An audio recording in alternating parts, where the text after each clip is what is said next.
زیاتر لە 4 مانگە موچیان پێ نەدراوە.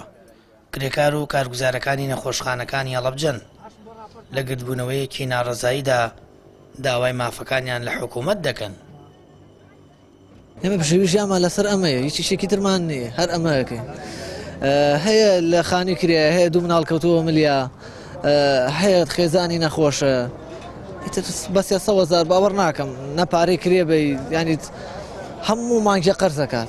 بەس داوای حەقی خۆمانەکەن بەس داوای حەقی خۆمانەکەن و داوای معاشەکەی خۆمانەکەین داوای هیچ شتێکی ترمان ناوێ ئێمە ئیشمان کردو و داوای موچەی خۆمانەکەین. بەپێی ئەو زانیاریانەی دەست پەیام کەوتووە کتابی خەرجکردنی موچەکانیان لەلایەن وەزارەتی تەندروستیەوە ئاڕاستەی وەزارەتی دارایی کراوە، بەڵام کتابەکە لە وەزارەتی دارایی تا ئێستا واژۆی لەسەر نەکراوە. ئەمانیش دەڵێن بەشێکیان باری ژیانیان قورس و خاوەن خێزانن، داوا دەکەن نەرچی زووە موچەکانیان لە کاتی خۆیدا پێ بدرێت.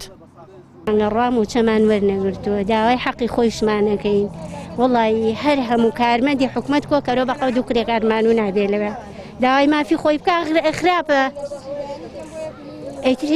ئەم هەفتەی خەنە و هەفتە ئەم هەفتەی خەنە و هەفتە یعنی بۆ ئەو خەڵکە یاریکەری ئەوانە وڵی ئەگەر خەستخانە کرێکار نەبێ گولە بێ مەگەر داخرێ یەک لەیمانکەن لەسەر کۆمپانیای یا لەسەر حکوومەتە ماوەیە بۆ 5 مانگە ڕۆ موچەمان وەرنەگرتووە کۆمپانیا لە مانگی 4 و ئەقدەقی تەواو بووە خاوێن سەر بەڕێوەبەرایەتیش بە تەنفیز مباشر ئەوان ئینشاڵڵا ئەمڕۆ نابیانی ئەم هەفتانە هەفتەی داهاتوو ئایتر ئێمەش تەحمل لەمە هەیە مناڵی هەیە کاکە کرێچیە.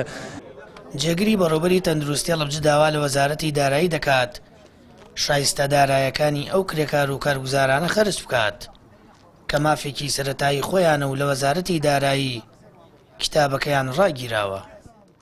داوامان کردووە لە ڕێ وەزاری تەندروستیەوە کە لە 13 چواری دەست پێکات تا 38 بەڵام بەداخەوە تاکو ئێستا لە وەزارەتی دارایی ئەو ڕەزامەندیە نەدراوە. ئێمە لێرەشەوە دەنگی خۆمان خێنن بکوونە بەڕێوەبەری گشتی تەندروستی هەڵەبجە دەنگی خۆمان خێنە پادەنجەم بەڕێزانە لەبەرەوەی کۆڵەکەیەکی ڕئیسی بەڕێوەبەری گشتی تەندروستی هەڵەبجە ناو نەخۆشخانەکانە.